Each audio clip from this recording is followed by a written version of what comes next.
नमस्कार, इस समय आप देख रहे हैं news in India. News in India में आपका स्वागत है। आइए नजर डालते हैं आज की कुछ खास खबरों पर। भारत में कोरोना वायरस संक्रमण के 110 मामलों में से अब तक 13 लोग ठीक हो चुके हैं।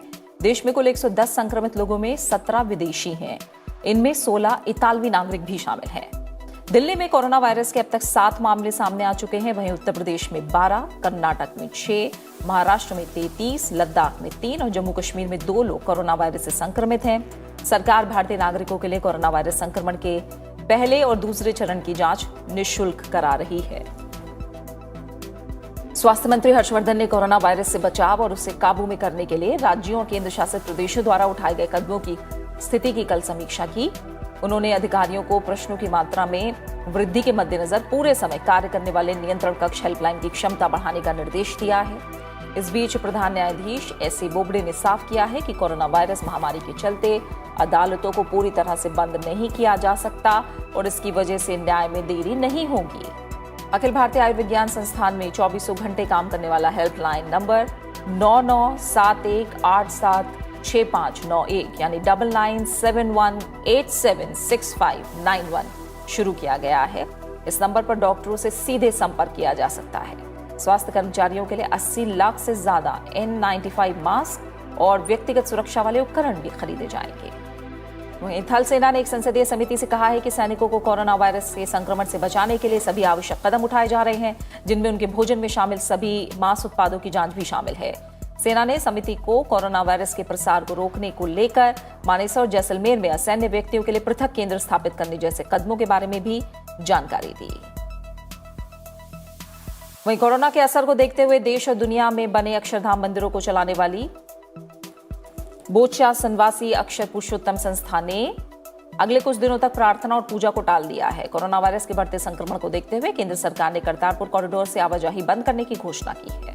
वहीं कोरोना वायरस फैलने के मद्देनजर भारतीय रेलवे ने अपने सभी क्षेत्रीय संभागों की ट्रेनों के एसी डिब्बों से कंबल और पर्दे हटाने का आदेश दिया है, क्योंकि उनकी रोज धुलाई नहीं होती है। रेलवे ने कहा है कि चादर, तौलिए और तकिए के खोल जैसे अन्य चीजें रोज धोई जाती हैं। रेलवे बोर्ड ने यह भी निर्देश दिया है कि इन डिब्बों में न्यूनतम तापमान 24 से 25 डिग्री तय किया जाए। साथ ही विदेशों में फंसे भारतीय नागरिकों को वापस लाने के लिए भारत सरकार हर संभव प्रयास कर रही है। ईरान और इटली से कल 450 से ज्यादा भारतीय विमान से भारत लाए गए।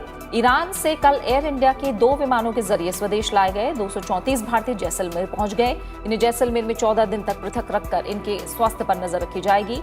आज 53 भारतीयों का चौथा जत्था ईरान से भारत पहुंचा। ईरान से अब तक कुल 389 भारतीयों को अब तक स्वदेश लाया जा चुका है। उधर इटली के मिलान से 218 भारतीय भी कल सुबह एयर इंडिया के विमान से दिल्ली पहुंचे।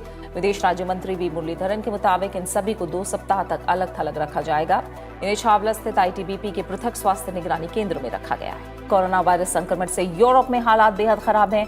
इटली में एक दिन में 368, स्पेन में 100 से ज्यादा लोगों की मौत के बाद जहां यूरोप में अब तक मरने वालों का आंकड़ा 2000 को पार कर गया, वहीं दुनिया भर में कोरोना वायरस से अब तक हुई मौतों का आंकड़ा 6000 को पार कर चुका है। इटली में हालात सबसे ज्यादा खराब हैं। रविवार को कोरोना वायरस से 368 लोगों की मौत हो गई। ये अभी तक एक दिन में होने वाली सबसे अधिक मौतें हैं। इससे इस वायरस के संक्रमण से मरने वालों की संख्या बढ़कर 1809 हो गई। वहीं स्पेन में रविवार को कोरोना वायरस से संक्रमण के करीब 2000 नए मामलों की पुष्टि हुई, जबकि 100 से अधिक लोगों की मौत हुई है। इटली के बाद स्पेन यूरोप का कोरोना वायरस से दूसरा सबसे अधिक प्रभावित देश है। फ्रांस में भी कोरोना वायरस के 29 और लोगों की इससे मौत हो गई। एक तरफ जहां फ्रांस में रेस्टोरेंट पूरी तरह से बंद हैं, कैफे बंद कर दिए गए हैं, सिनेमा और नाइट क्लब बंद हैं। हंगरी में भी कोरोना वायरस संक्रमण से पहली मौत की पुष्टि हुई है। पाकिस्तान के इस्लामाबाद में कोरोना वायरस से संक्रमण के 20 नए मामले सामने आए हैं, जिससे देश में कुल मामलों की संख्या बढ़कर 53 हो गई है। ईरान में कोरोना वायरस से 113 और लोगों की मौत के बाद मरने वालों का आंकड़ा 724 पहुंच गया है। संक्रमित लोगों की संख्या 14,000 हो चुकी है।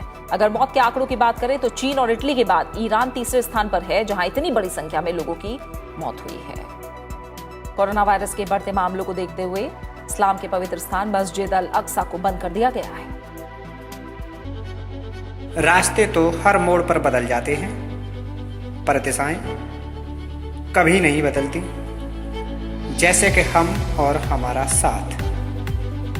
हर दिशा में आपके बच्चे के साथ, आज, कल और हमेशा के लिए। शील गंगा स्मारक इंटर कॉलेज, मैनपुरी रोड, माड़े, सिकोहाबाद, जनपद फिरोजाबाद।